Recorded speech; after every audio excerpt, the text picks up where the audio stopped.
of the San Joaquin Valley, a valley rich in the traditions and representation of Native American people and cultures. We are grateful to be in the traditional homelands of the Yopets and Mono people, whose diverse tribal communities share stewardship over this land. Thank you for joining me in this acknowledgement. We will now move on to roll call. The Senate Recorder will take the roll and please respond when your name is called. President Saleh. Here. EVP Prado. Here. VPF Guzman. Here. VPEX Vu. Here. Senator Armstrong. Here. Senator Camley. Here. Senator Carrillo. Here. Senator Chabanya. Here. Senator Durham. Here. Senator Guzman. Here. Senator Hassan. Here. Senator Hernandez. Here. Senator Hill. Here.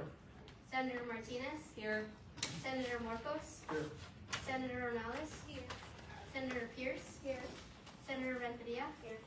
Senator Rivera. Here. Senator Seavey. Here. Senator Singh. Here. And Senator Bay.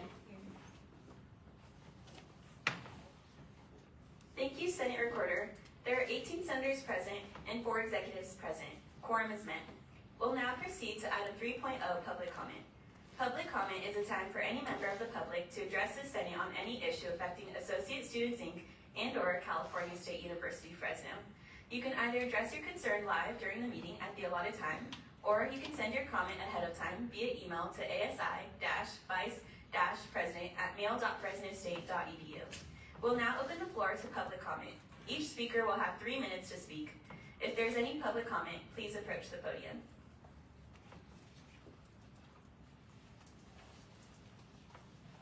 Seeing and hearing none, we shall be moving on to action item 4.0, approval of the agenda. Is there a motion on the floor? Senator Martinez? A motion to approve the agenda. Is there a second? Senator Cameling?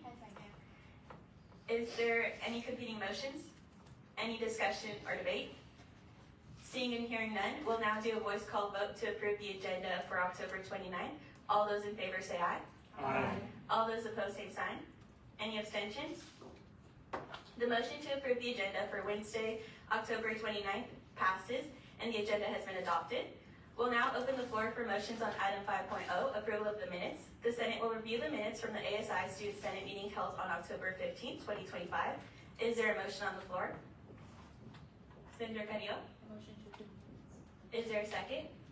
Senator Hernandez? I second. Is there any competing motions? Any discussion or debate? We'll now do a voice call vote to approve the minutes from October 15th. All those in favor say aye. Aye. All those opposed, same sign. Any abstentions? The motion to approve the minutes passes. We'll now move forward to item 6.0, reports. First is item 6.1, campus resource reports. Each speaker presenting a campus resource report will have 10 minutes to address the Student Senate. Are there any campus resource reports? Seeing and hearing none, we'll move forward to item 6.2, campus administration reports.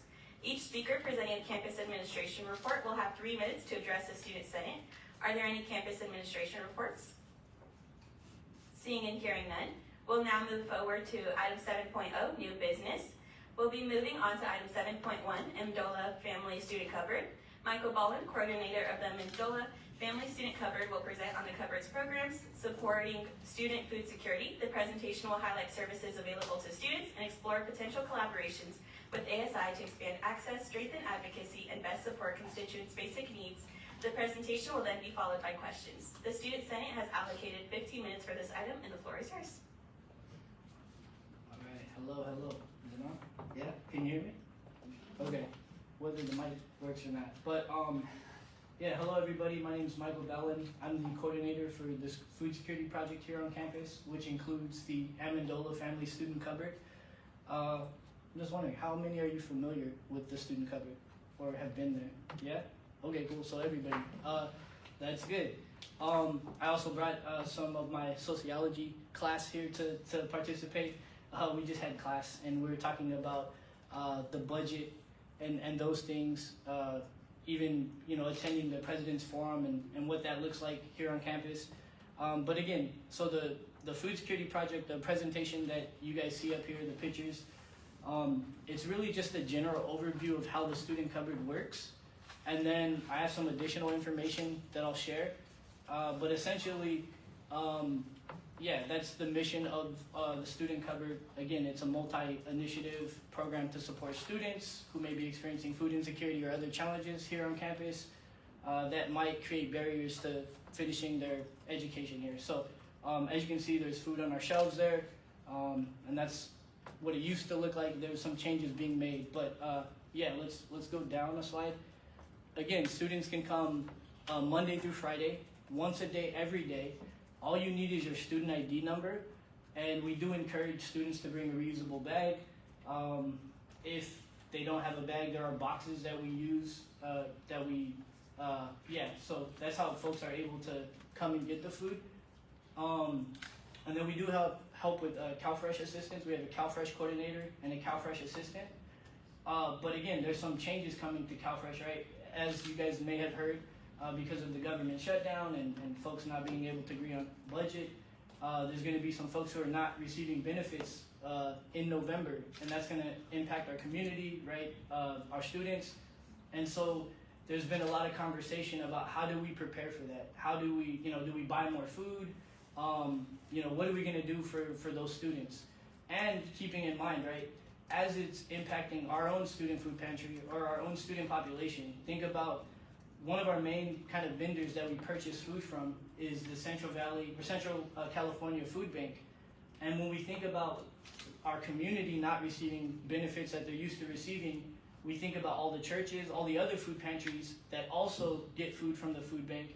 And if we're all getting food from the food bank at the same time, like it kind of leaves us to think about, well, what's going to be available for us to buy at the rate that we're used to buying from. And so we're going to be looking for additional vendors and piece it together and donations and things like that. And so we have a few food drives going on currently.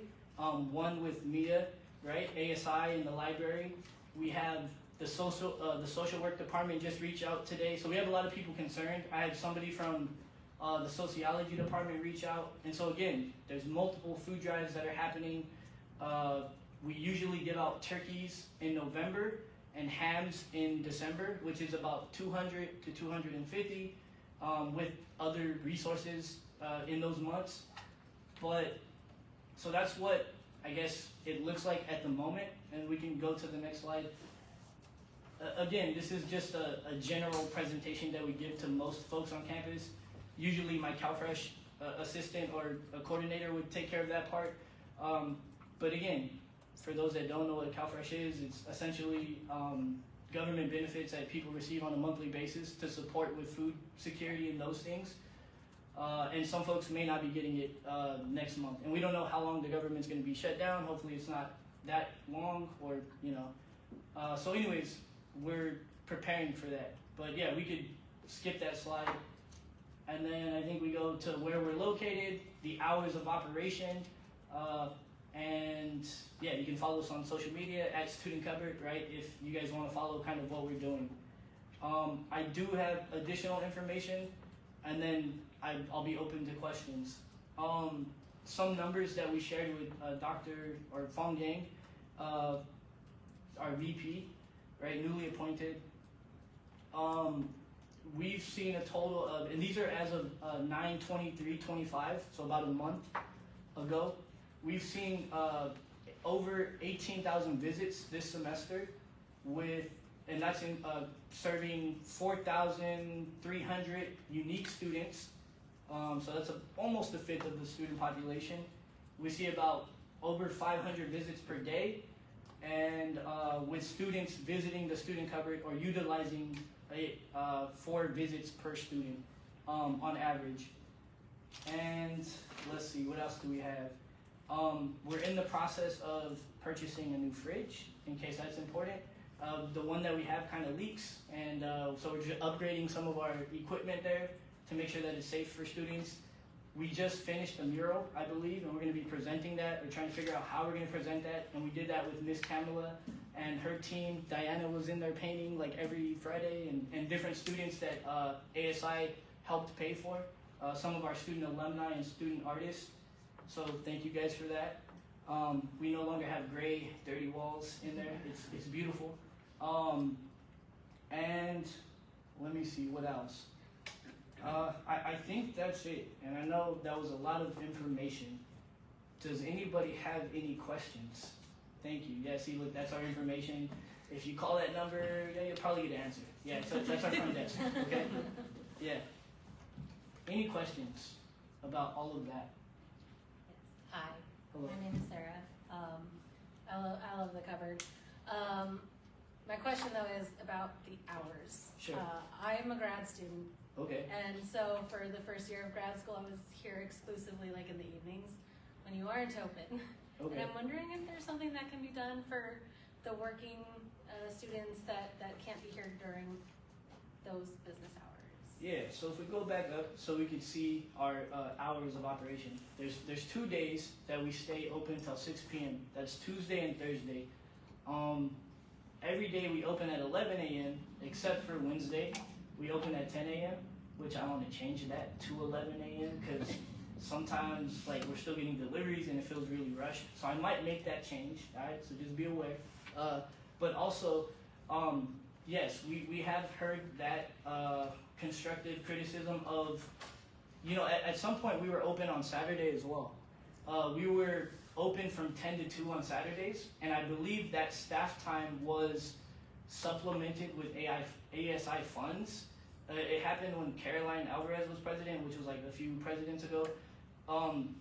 Again, I think we had an invoice for that time. I didn't take care of that kind of invoicing, so I don't really remember how that process worked. But the reason we stopped doing Saturdays is because we were averaging about 50 students per that Saturday, and we would need at least 2 student employees to work or to cover that. And I believe staff had to be present besides student staff. And so again, there was some flexing of schedules sometimes. But also there's the Bulldog Pantry across the street that's open to community. And we just kind of didn't want to we didn't see it as competing, right? Because I think we're serving different populations. Sometimes there's some overlap. But we decided to not do Saturdays anymore or to roll that back because also I think during that time there was budget cuts happening, right? And so it just kind of made sense to kind of pull back a little bit on that Saturday. But then as far as staying open later, so the dean or different folks have been asking us, should we start later or stay open later? That is a possibility. I think we just need to talk about it and discuss it. But also we're working on, through our funding that we received from ASI, the student increase, right, the fee, we've gotten some funds to essentially expand food access on campus through satellite student cupboards, right? So me and Kamala the other day took some time and we picked out a few locations, 5 locations that we thought would be strategic in serving students through small vending machines, something similar to kind of what the health center has in the RSU, but it would probably be smaller, and it would be stocked with different food options that could be refrigerated or not. But essentially, that would help us a little bit because if we place them in buildings that stayed open later than 6 o'clock, that might help us catch some of the population. And we had talked about maybe putting one in the library.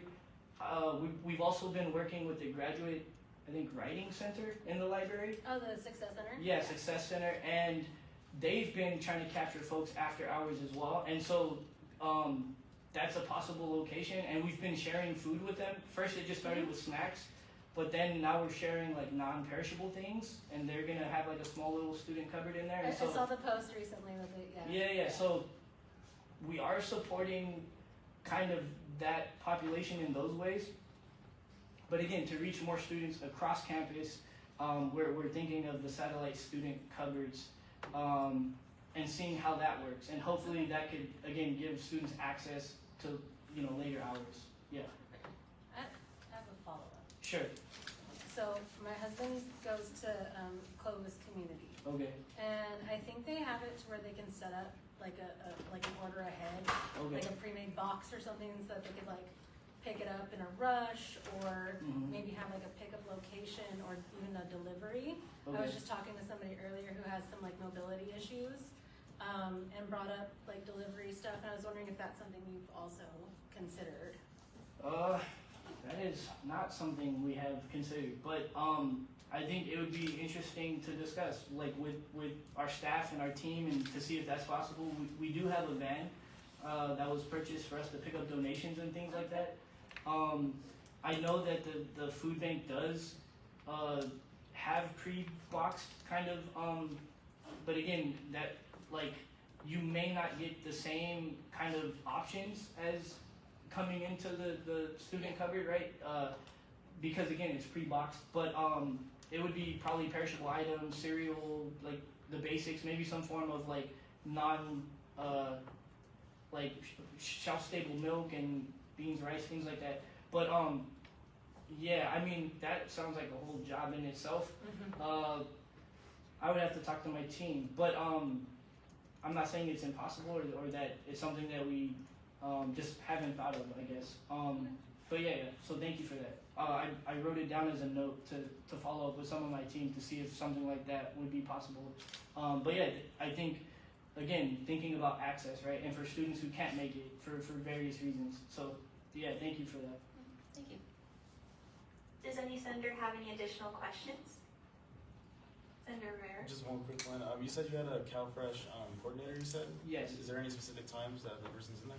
I mean, he's supposed to be available 8 to 5. Sometimes he has meetings. He's also a master's student. So, but yeah, 8 to 5, Monday through Friday. His name's Jose Rivas. I didn't bring any of his cards with me, but I could share that information with Kamala or Maris, and we can share it with you guys to make sure that that's available for students.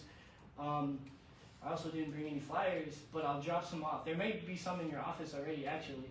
But on the back of that flyer, there's QR codes to set up an appointment with him, or he can help you through that application. But right now, that's all kind of on pause in some sense, right? Because of the shutdown and until we know that folks are going to start getting benefits again. So we're going to be redirecting kind of what he does on a day-to-day basis to help the student cupboard until that CalFresh situation, the government shutdown, works itself out. Yeah. Any further questions? Thank you for coming to speak with us, and we appreciate the work you do at For sure, Fresh. thank you. Thank you for inviting us.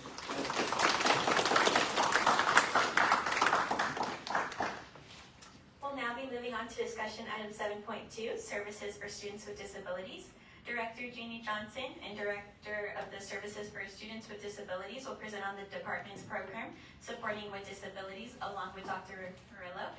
The presentation will be highlighting available accommodations, resources, and services, ensuring equitable access, as well as explore opportunities for ASI collaboration and advocacy and outreach to better support students. The presentation will then be followed by questions, and the Student Senate has allocated 15 minutes for this item. The floor is yours. Thank you very much. I really appreciate this opportunity. Anything that we can do to get our information out there and to reach our student population. So just a little bit of information, and I think the numbers might have changed. According to the U.S. Department of Ed, there are 19% of students in undergrad who report having a disability, and our department only serves about 3 to 4% of the student population here at Fresno State. So again, I appreciate this opportunity. So just to go over a little bit about what we do, we are a program that provides reasonable academic accommodations for students with disabilities who are enrolled at Fresno State. And we ensure equitable access for students across all areas of campus life. So we do focus on academics, but there are those social aspects that we want to ensure that students do have access to. So if any of our deaf students want to get involved on any activities, we want to make sure that we provide communication access for them as well. So you can go to the next slide. So who we serve students with physical, psychological, learning, sensory, and chronic health conditions. And that's probably just a little bit. It's not even our full gamut of students that we serve, but we also serve students with temporary disabilities, and we also work with Title IX to provide some accommodations for some expectant mothers. So right now, we currently have over 1,000 students registered with our office. I'd say over the years, we've kind of seen a gradual increase in that number. And our next slide kind of gives you a little bit of information about the colleges of students, of where they're majoring in.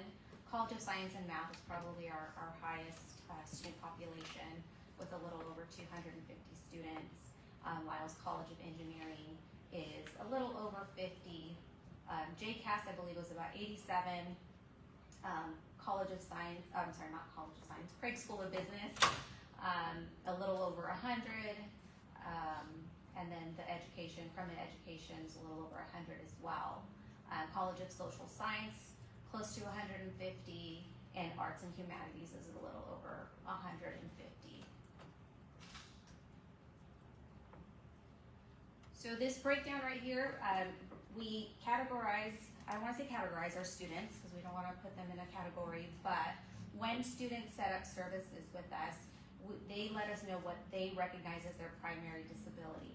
And the Chancellor's Office has given us codes to break them down. Only myself and my 2 access specialists have access to this group. But this is kind of showing you the number of students that we have in these categories. So psychological mental health disorders, that is our highest number of students at SSD. I could say probably maybe 10 years ago, learning disability, ADD, were our highest numbers. And then, of course, after COVID, the numbers for psychological and mental health disorders went up.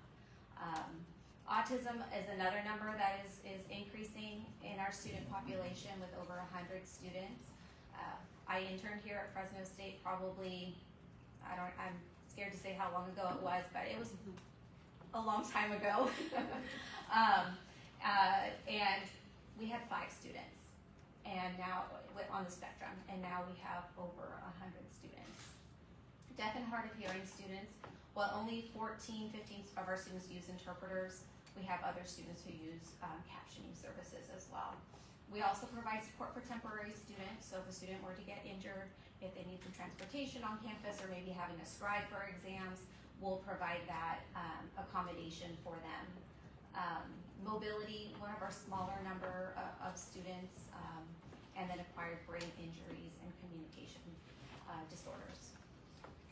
So that's just to give you a little bit of a snapshot of who we serve. So what we do, as I mentioned, we focus on academic accommodation. So for students, they'll receive alternative testing.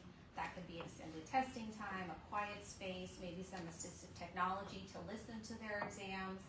Alternative formats, so accessible instructional materials, either enlarging or they can listen to it, communication access, interpreting, real-time captioning, assistive technology. We're really trying to create some autonomy in our students and some independence. So we're providing that technology, like note-taking software, so they don't have to rely on another student to provide notes. We're giving them the tools that they can do it on their own. Classroom services, mobility services, accessible furniture in the classrooms, housing accommodations if needed, and then also we provide some peer academic coaching. So the accommodation process, I would say in the last 3 or 4 years, we moved to a software. So now students can easily access our application. They'll apply online, 5 simple questions. They can upload any kind of documentation or information that they have regarding their diagnosis. They'll meet with an access specialist to determine if they are eligible, and also determine types of accommodations. They'll follow up with any kind of accommodation orientations that they need. A lot of our students use testing, so we want to make sure that they connect with the testing coordinator, know how to submit those exams, know what to do if they don't get that extra time on their Canvas tests. They'll submit the faculty notification letters, and then we send those off to the faculty. So we like to say it's pretty simple, but we're always willing to work with our students. So just some of the challenges that we have come across is growing caseloads and complex student needs. 10 years ago, it was pretty easy. You have a learning disability, let's go ahead and get you alt media, let's get you testing time. Now the diagnoses are a little bit more complex. a little bit more interactive process has to go into determining what would be a reasonable accommodation, and then more conversations need to be happening with the faculty to make sure that it is reasonable for their particular classes. So stigma and low awareness about disability services, not only for our students who may feel embarrassed about their diagnosis or their disability, but also faculty who don't believe in hidden disabilities. So those are some challenges that we have. Opportunities that I have seen and that we're continuing to see is now we are under the Student Health Counseling Center, so we've expanded our social media presence, increasing awareness on campus. So we're seeing those applications come in.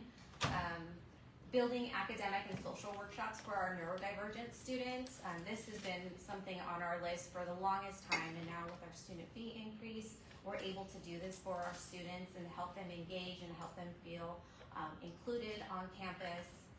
Also, our peer academic coaches, they're able to check in with the students. They get so much information that very first meeting with us. It's an hour long that they forget how to request their letters or how to request their exams. So we make sure that we check in with them on a regular basis to see how they're doing. And then also this coming spring, I am so excited. We're going to be bringing a speaker to talk about autism awareness. He is going to talk about his journey. So that's hopefully happening late February, early March. But I'm very excited about these opportunities that we have for our students here. So, any questions? Oh, I'm sorry, I forgot about this. Closing and quick takeaways. Accessibility is everyone's responsibility. I think a lot of people think like, oh, have a disability, you gotta talk to SSD. Yes, we want them to be connected with us, but it's a responsibility for faculty, staff, our campus community. Really encouraging students to get connected with us. I think that's so important. These resources are available to them. We just want to provide them access. We're not giving them the notes and making them be successful. They have to put in that effort, but it's just putting them on that same playing field. And just encouraging students to come and visit our office. We're located in the library in the south wing, kind of tucked away in the corner, but if anybody wants to learn more about our office or take a little tour of our office, you're more than welcome to. Does any senator have any question for our presenter today? Senator Sevi? Hi. Okay, I don't know if this would be, your office would take care of this, but I've had some people before talk about like accessibility at events, specifically people in like wheelchairs, or like if they don't do crutches anymore, they do those scooters and that sort of thing. And they just didn't know who really to talk to about that, and having just planned an event, if somebody were to reach out to me and have questions about accessibility, would you be the resource that we would go to for like tips, advice, how to make sure it's accessible, that sort of thing? That's exactly right. We'll be the resource. So usually when somebody plans an event, there should be some type of little note at the bottom that everyone's welcome if you need accommodations, and then a go-to person who is planning that event. It's always good to have at least just one person as the point of contact, because if you have multiple people, things get lost. And for the most part, I think accommodations are fairly easy. Some take a little bit more planning, like interpreters.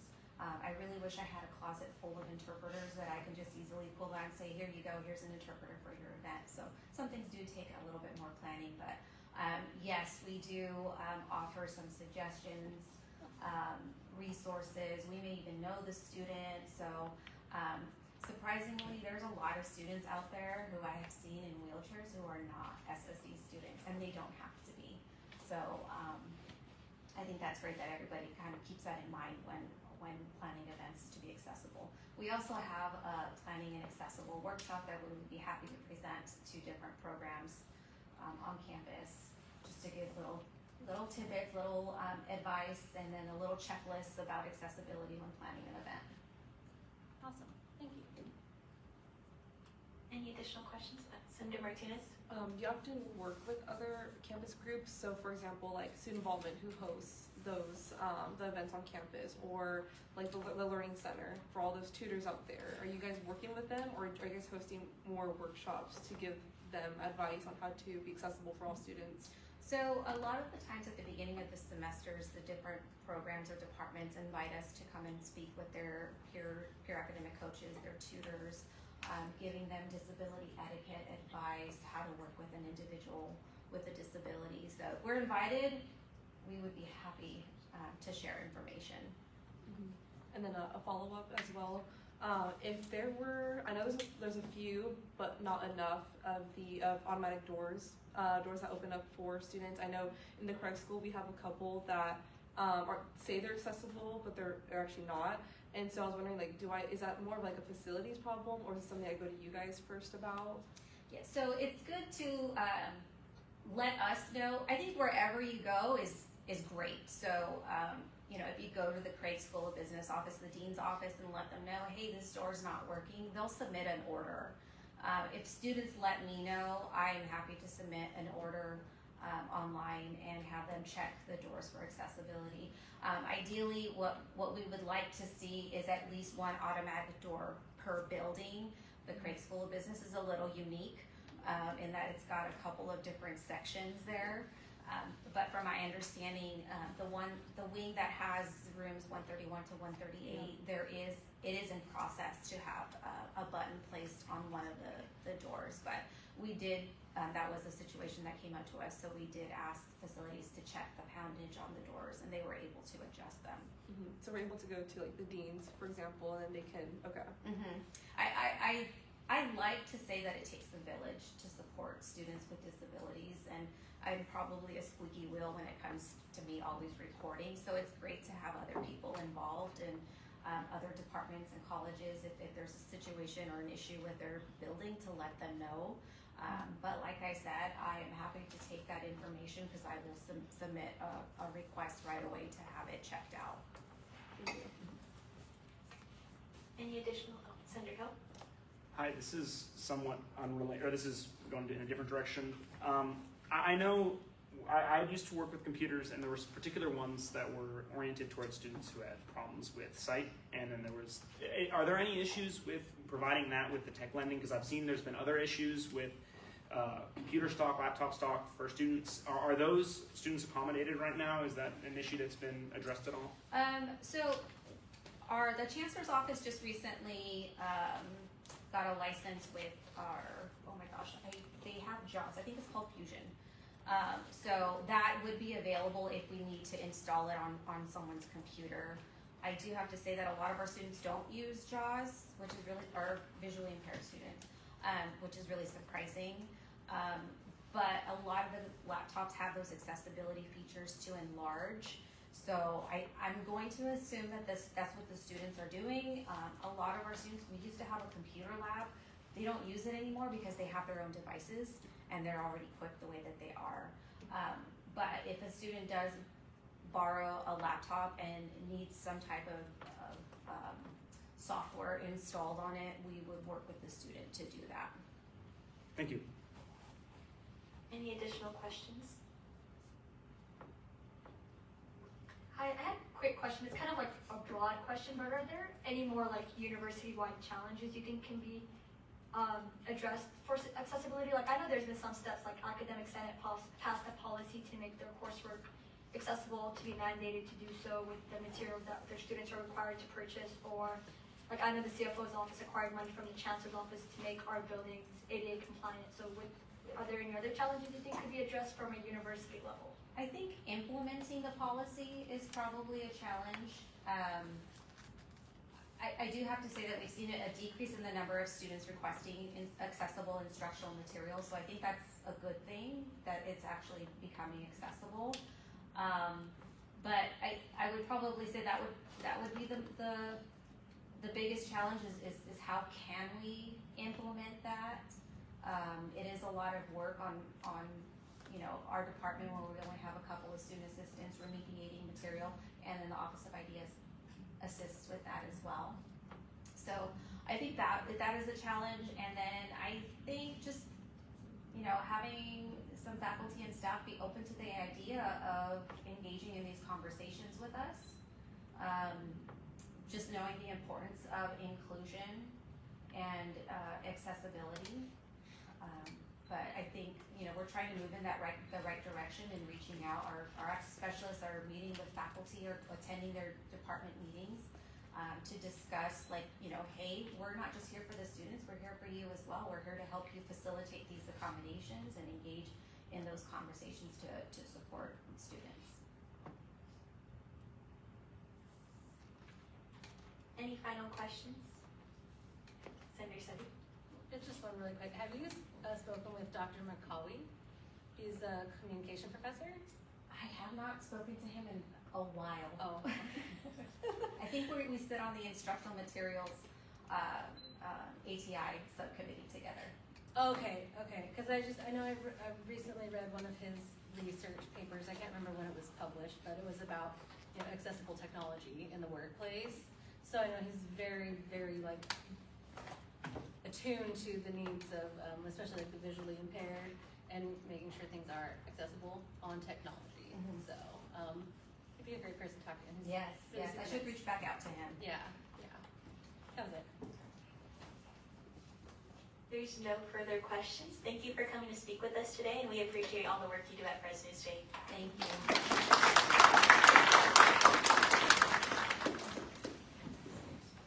We'll now be moving on to info item 7.3, reserved parking spot update.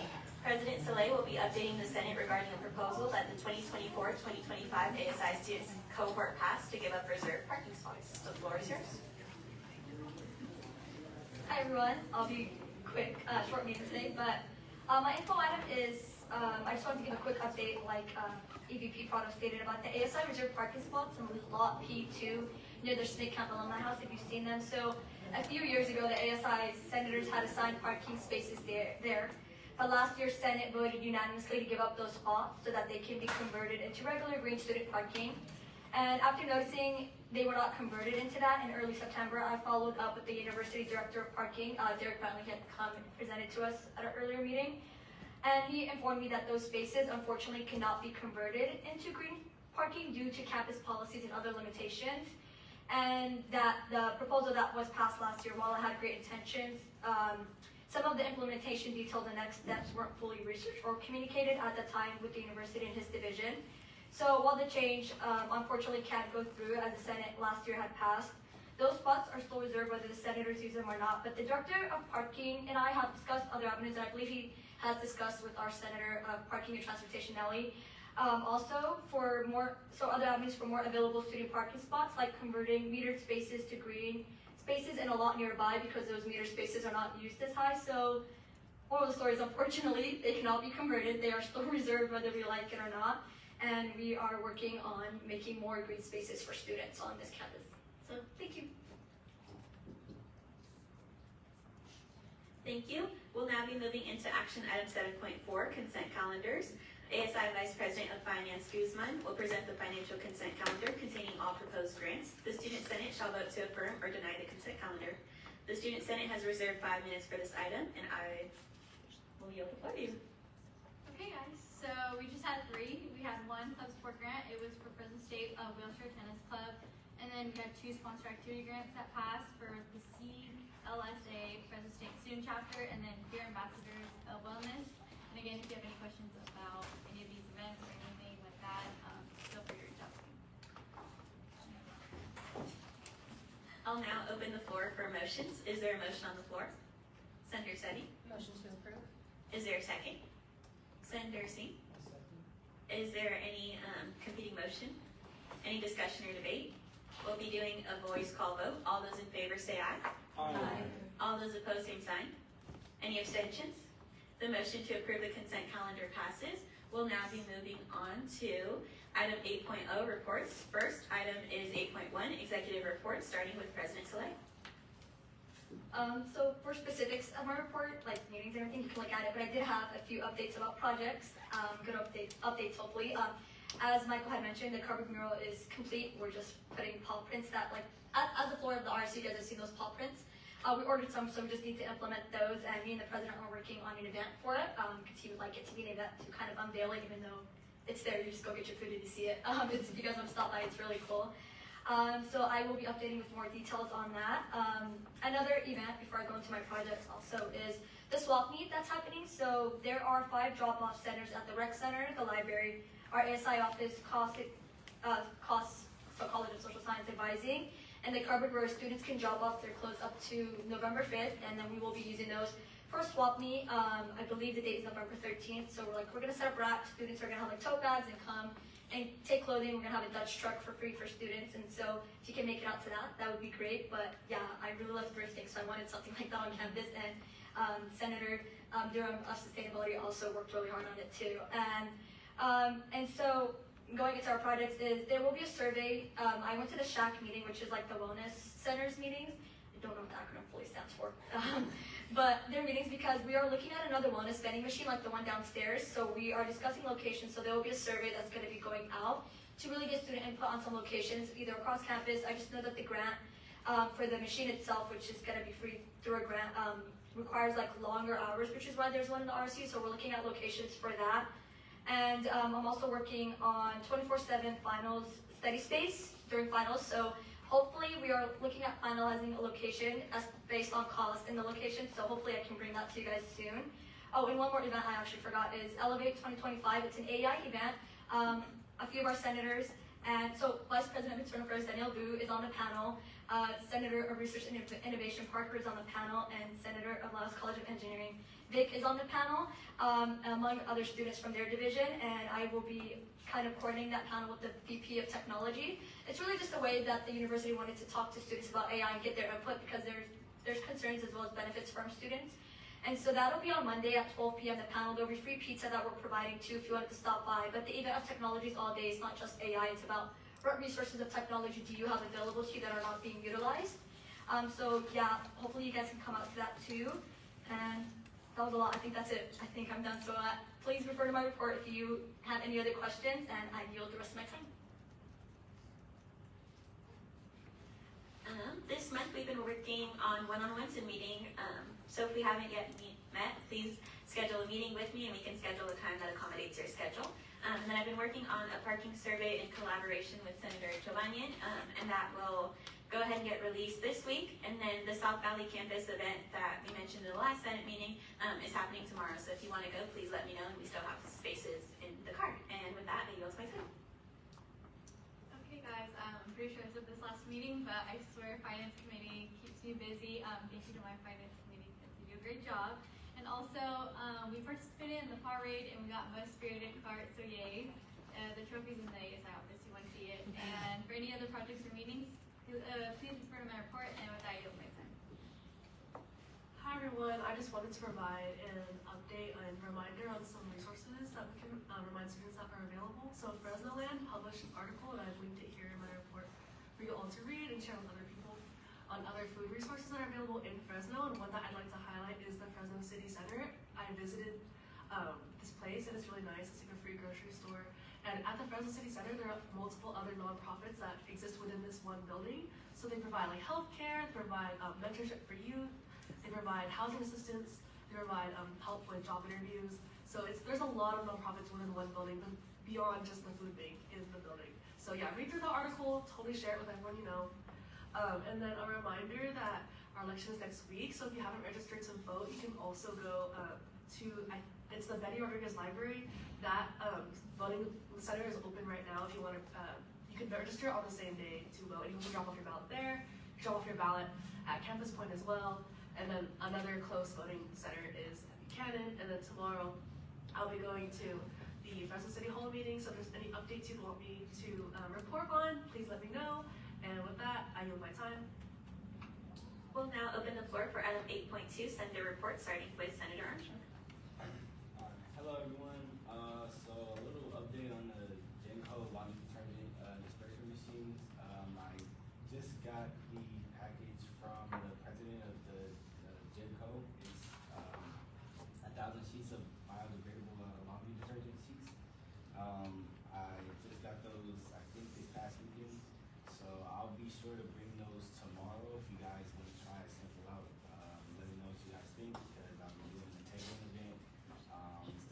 figure out the recording dates for that one. But it'll be soon, definitely within the next month. But besides that, I don't really have anything else, so I'm gonna go ahead and give my time. Hi everyone. So yesterday the Carbon Leadership Council and I met. We had talked about different ways that we can promote our Carbon Leadership Council using the social media, and we are working on checking out different centers and special projects that we can extend that information to Carbon students. But yeah, and with that, I have my time.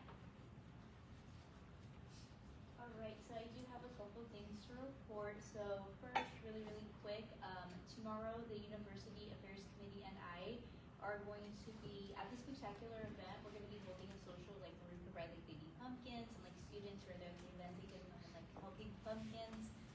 So if you guys are free from, I believe the event's from 6 to 10 in the Memorial Garden front of the mobile store. If you guys are available and just like want to get some more hours, you guys are more than welcome to come and attend and just like help out. I would really appreciate it. Costumes are encouraged, so if you guys want to dress up, you guys can. I know I'm dressing up and I know other people are dressing up too. On Monday, November 3rd, so next Monday, me and my committee, we are going to be in front of the, well now new Dunkin' Donuts, and we are going to be passing out goodie bags like with Mexican candy and flowers in celebration of Dia de los Muertos, and again, that's going to be from 11 to 1. So if you guys are available, also want to get more hours, you guys are more than welcome to come out. I will also go ahead and like send like in the group chat too, because I believe I did forget to send a Google Calendar invite. But if you guys are able to come out, maybe if you guys just don't want to get hours, like you guys just like want to go like check out the event again, you guys are more than welcome to. By your friends, by your family if they're on campus, like I would really appreciate it. Let me see. And then last but not least, I do want to talk about the food drive that I am doing with Michael Boland. He did come here to like present, and that's something that I'm very much excited for. Yesterday we did get like a good poll, so I'm very excited about that. I do encourage you guys as senators to come and donate. I believe if senators donate, you guys can count that like as hours. I believe it's like 5 yams equals an hour.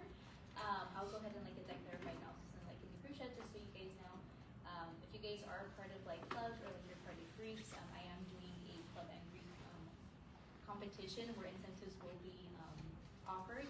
But if any student like comes by and they just like want to like in general just like donate, I am entering them into like a campus-wide raffle, just kind of like giving them that option. It's just more so like me saying like thank you to them, especially with November coming up and all of that. This is something that I've really been trying to push out, and I do plan on making like an informational like Instagram post, just kind of like making students like more aware of like the food drive and like why we're doing it. So again, if you guys are part of any clubs, Greeks, organizations, or you guys need some more hours, I would really appreciate it if you guys can donate. And with that, I do my time. Again, if you guys do have any questions, please reach out to me. I'm happy to answer all questions. But with that, I do my thing. Hi everyone. Currently, as the group Prada mentioned, we worked on a parking survey together, and whenever that's released, I'd appreciate it if you could share it so we can get as many student inputs as possible. I'm also continuing working on the Parking with Pizza event. Hopefully next Senate meeting we'll have more information on that. And for all of the questions, please ask me anything and refer to my report, and with that I yield my time. Hi everyone. I have a lot of projects going on right now, but the only real announcement I have is my committee's working on Earth Day ideas. So if you have anything that you guys particularly want to see or you've heard about and you think it would be cool, send it my way. And then not really under my purview, one of my constituents reached out to me with concerns about the hours for student workers being cut. So if there's anyone who has more information on that or wants to talk more about that, and yeah, then come see me because I have somebody who's very interested in it. But with that, I yield my time. Hi everyone, so me and my committee are working on another event, which is the filming for encampments. And Alia, she's the one that started the initiative, so I'll let her explain it for you guys. But I also want to say thank you so much to everyone that came to the Coco movie. I didn't expect that much people to come, and thank you, Maris, for helping like get more people with Sarai. Parker came, Vic came, he was like serving the drinks, and more people came obviously, but I'm not gonna name everybody. We'll be here all day. But yeah, thank you so much for that, and for that I yield my time. Yeah, like Daisy mentioned, JEDA committee loves their movie nights, so we're gonna do another film screening. It'll be at the same week of the next Senate meeting. It'll be on a Friday from 5 to 6. So if you guys wanted to come out, I would love for y'all to be there. We're gonna have lots of desserts and not biased, but best tea you'll ever have. So please show up and show out. And with that, I yield my time. Hi everyone. Some projects I'm currently working on is a collaboration with Veterans Day. I also have a collaboration with OCSL coming this November 19th for our transfer and commuter students. And also with El Dorado Park, we do have our trunk or treat event tomorrow. Trunk spaces are full now, but if you guys want to come out, have any siblings, or just want to show up, you guys are more than welcome to. It starts from 3 to 6 p.m. Also, if any of you are interested in helping our veteran students, please let me know. Also, the student veterans will be having a Red Out Friday on November 7th in case anyone would like to support. With that, I yield my time. Hi everybody. The first thing we'll go into is, as your secretary, I'm chairing the legal committee, and so we're going over issues with infractions and stuff like that. And also on the other end of that, I am privy to all of that with the EVP, and we go over that. And so I wanted to extend the olive branch to say if anyone has any concerns with that or needs any help and would like a second opinion or thinks that it was unfairly adjudicated or decided upon, I'm there as a resource, and you know, I'd be happy to discuss it with anybody, but I'm obviously, obviously not.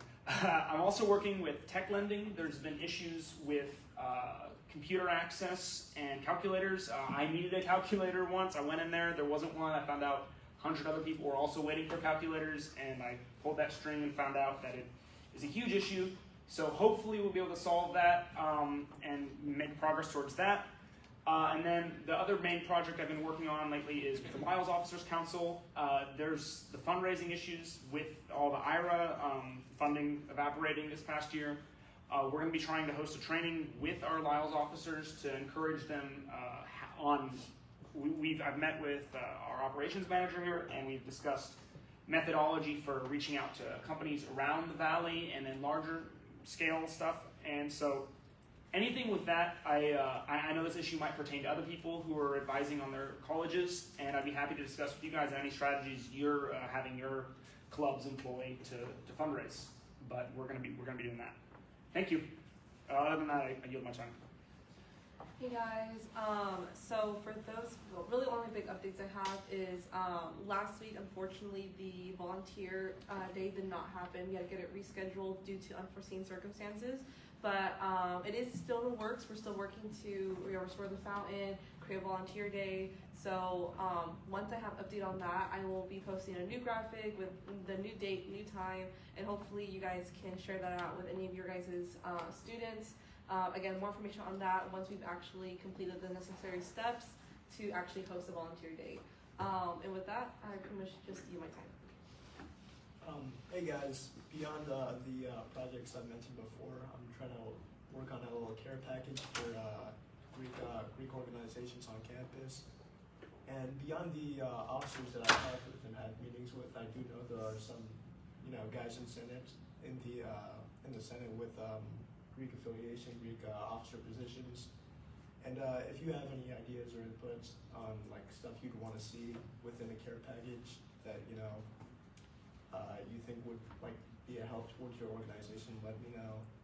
And with that, I give my time. Hi everyone. So I had my one-on-one meeting with EVP Prado.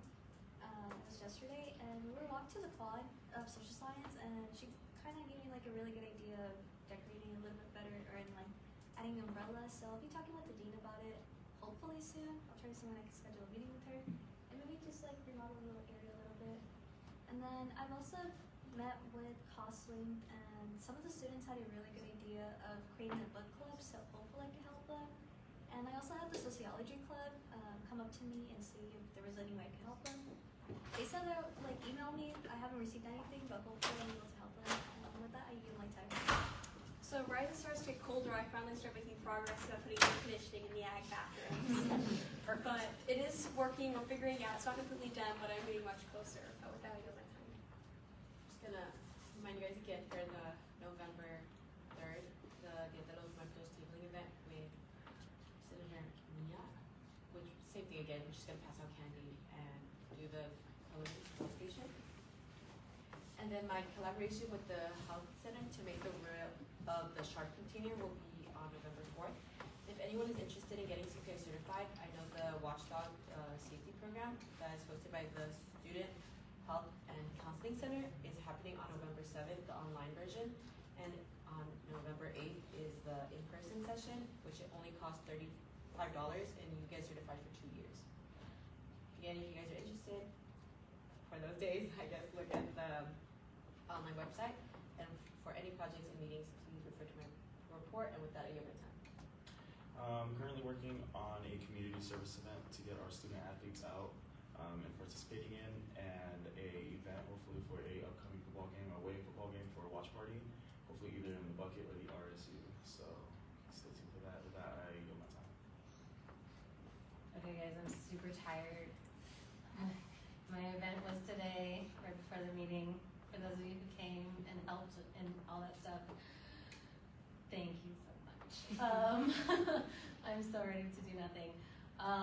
As for everything else, I've just been super busy on that, and now that it's done, I don't know what I'm gonna do, so I'll see you guys at your events. With that, I yield my time. So yeah, in terms of the Los Altos Engineering, as Senator Nell mentioned, we were able to meet with the other members of the LCOE Officers Council, and we are looking at organizing a few workshops or like informative sessions to look for alternate ways for fundraising, and in terms of further events, I'm looking to meet with the Director of Student Services to sort of organize like this November Fall Fest. It's like a regular tabling event for all the orgs across Los Altos Engineering, something that's just really chill, like, you know, all the orgs come out and we all just like have a small tabling event, probably get some food and everything. But yeah, apart from that, in terms of like a campus-wide project, I'm still working on my AI admissions counselor. Last week I was able to meet with the director of the Career Development Center, Dr. Mary Villas, and she really loved the idea, and she said that once it is functional, once the app is functional, she's ready to sort of keep like, to sort of like upload the link to the app on the official Career Development website to sort of let students know that they have an additional resource to help them out with grad school applications. And apart from that, I'm still looking forward to meeting my dean. So I'm making progress on that, slowly but surely. And yeah, apart from that, for any other further announcements, please refer to my report, and I yield my time. Hey everyone, so I met with the dean and the associate dean.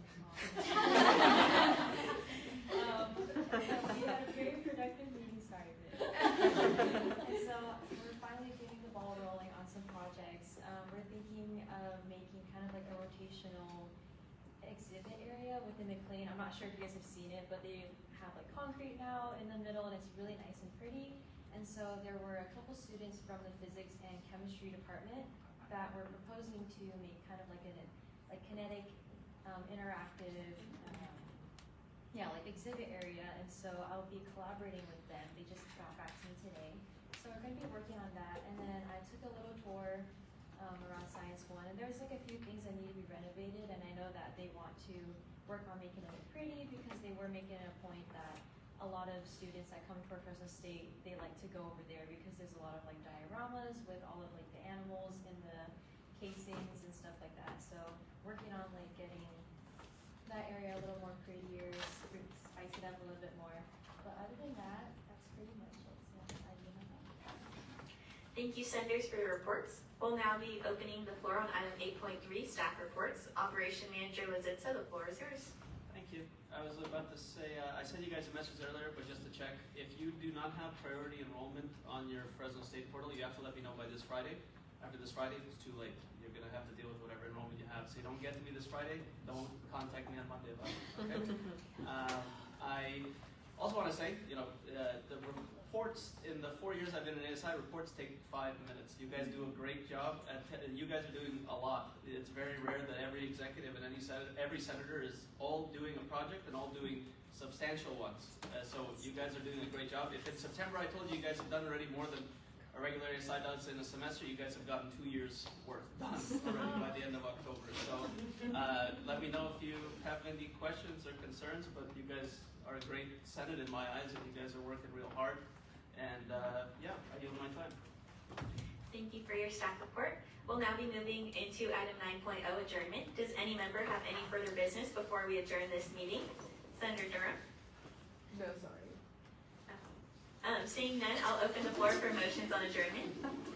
Senator Singh? I motion to adjourn this meeting. Is there a second? Senator Renteria? Is there any competing motions on the floor? Any discussion or debate? All those in favor say aye. Aye. All those opposed say no. Any abstentions? The motion to adjourn passes. I adjourn this meeting of the ASI Student Senate on Wednesday, October 29, 2025 at 5:01 p.m. As always, go Dogs!